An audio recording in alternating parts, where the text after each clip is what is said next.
SIR पर supreme court की टिप्पणी को राजद ने बताया बड़ी जीत।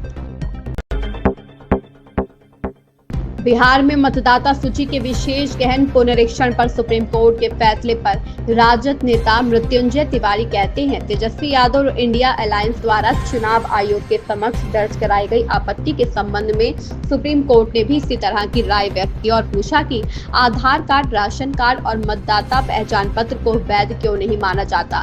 एक चर्चा के दौरान चुनाव आयोग की मंशा पर भी सवाल उठाए गए, जिसमें पूछा गया कि वे इतनी जल्दी इतने सारे मतदाताओं का पुनरीक्षण कैसे कर सकते हैं और ये अभी तक शुरू क्यों नहीं हुआ। चुनाव आयोग को निष्पक्षता के साथ चुनाव करना चाहिए, यह एक बड़ी जीत है।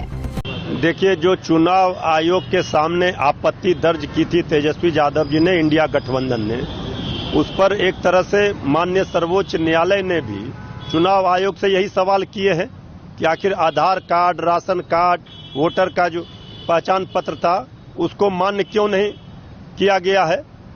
तो 28 तारीख को इसका फिर सुनवाई होना है, मजबूती के साथ और तथ्यों के साथ उस दिन अपना पक्ष रखेगी इंडिया गठबंधन के अधिवक्ता। लेकिन ये तो जो सवाल खड़े हो रहे थे चुनाव आयोग की मंशा पर, ये तो माननीय सर्वोच्च न्यायालय में भी बहस के दौरान इस बात पर चर्चा हुई और सवाल खड़े हुए। इतना कम समय में आप कैसे इतने मतदाताओं का पुनरीक्षण कर सकते हैं, पहले ही क्यों नहीं शुरू किया। तो चुनाव आयोग सवालों के घेरे में है। चुनाव आयोग को निष्पक्षता से चुनाव कराना चाहिए। सर्वोच्च न्यायालय के फैसले से हम लोगों को एक बात जो सवाल खड़े कर रहे थे उस पर एक तरह से सहमति हुई है। अपनी पार्टी और सांसद मनोज ने कहा कि वोटबंदी के खिलाफ लड़ाई के लिए